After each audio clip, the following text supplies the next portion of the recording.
Hello, and welcome back to more World of Warcraft lore. Today I want to continue to explore the depth of the Eternals in Warcraft lore. Again, the Eternals of WoW are any beings of divine or godlike power. These beings are typically worshipped by some denizens of Azeroth, and have the ability to shape the world in some way.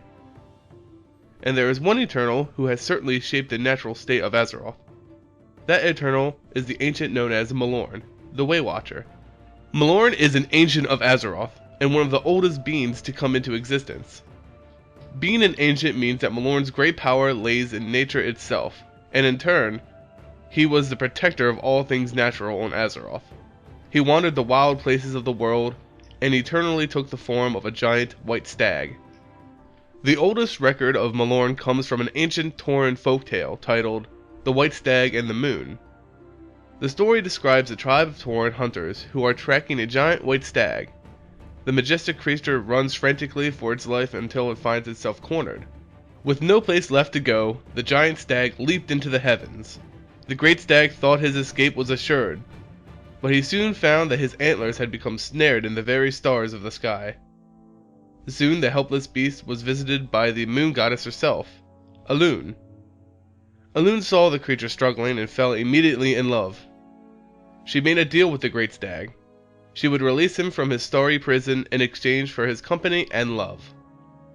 And as a result of their love, a child would be born that is both of the world and heavens, the earth and the sky, natural and godly.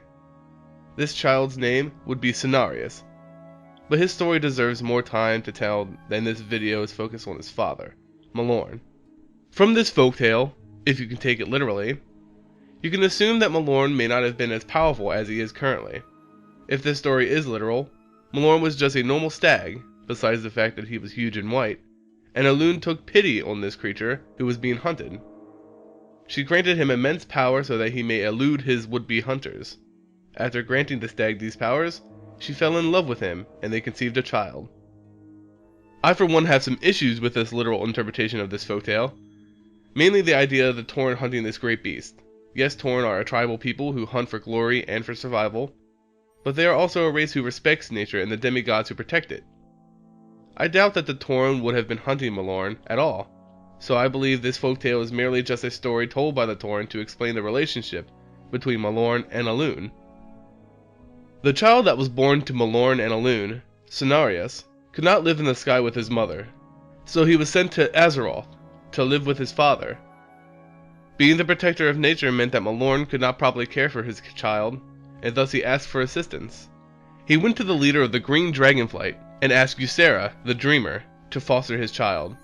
Ysera respected Malorne and agreed to raise the demigod, but it is unclear whether or not Malorne or Ysera had a relationship together or not. Malorne is an ancient protector of nature. This, coupled with his relationship with Alune, caused the great stag to become associated with the Night Elf people.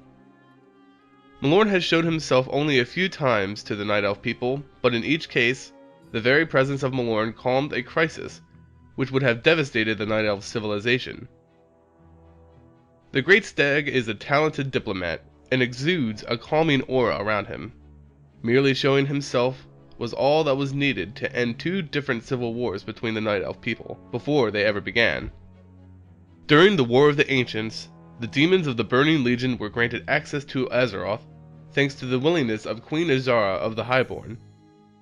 The demon forces laid siege to all those who stood against them, which included many of the Night Elf people and Cenarius. Cenarius pleaded with his father Malorne and the other ancients to aid them in battle.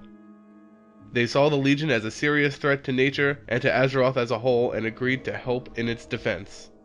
Cenarius and the ancients battled the hordes of demons for what seemed like eternity, causing great strain on the bodies of the ancients. Soon the tireless protectors began to fall, and with each fallen ancient, Cenarius fought harder to make up for their loss. Seeing so many of these great beings killed by the demons caused Cenarius to go into a frenzy, in which he killed hundreds of demons. The Legion was eventually able to capture Cenarius, and assaulted him mercilessly.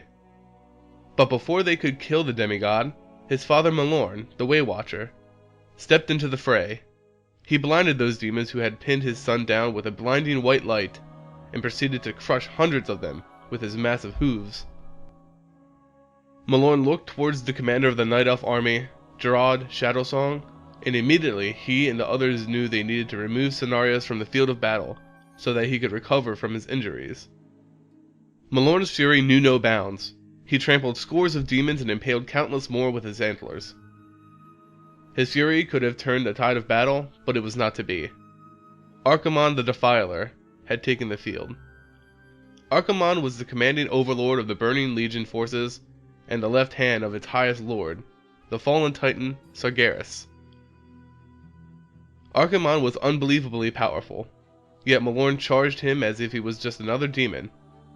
The two fought for what seemed like hours, trading blows repeatedly. The Defiler eventually managed to grab a hold of the great stag's antlers and place the ancient in a headlock. Slowly, Archimonde turned Malorne's neck as he struggled to free himself. The Demon Lord did not allow this, and with a powerful jerk and a thunderous crack, Archimonde snapped the neck of Malorne.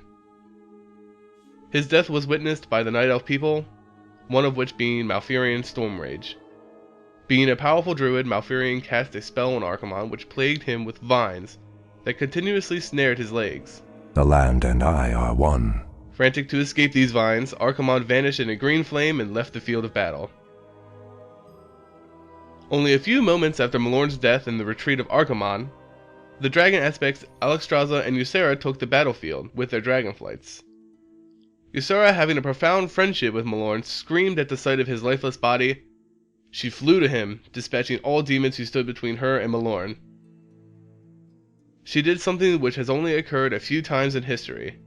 The dreamer opened her eyes, and when she finally reached her friend's body, all she could do was weep. Malorne's spirit has left this world, and now was a spirit of the Emerald Dream. The world had lost a great protector that day, and none would hear from Malorne again until the coming of the Cataclysm. With Deathwing's emergence came the return of Ragnaros the Fire Lord. The Fire Lord had once again been summoned from his elemental plane of the Firelands to Azeroth with the goal of destroying the world tree Nordrassil in Mount Hyjal. By fire be purged!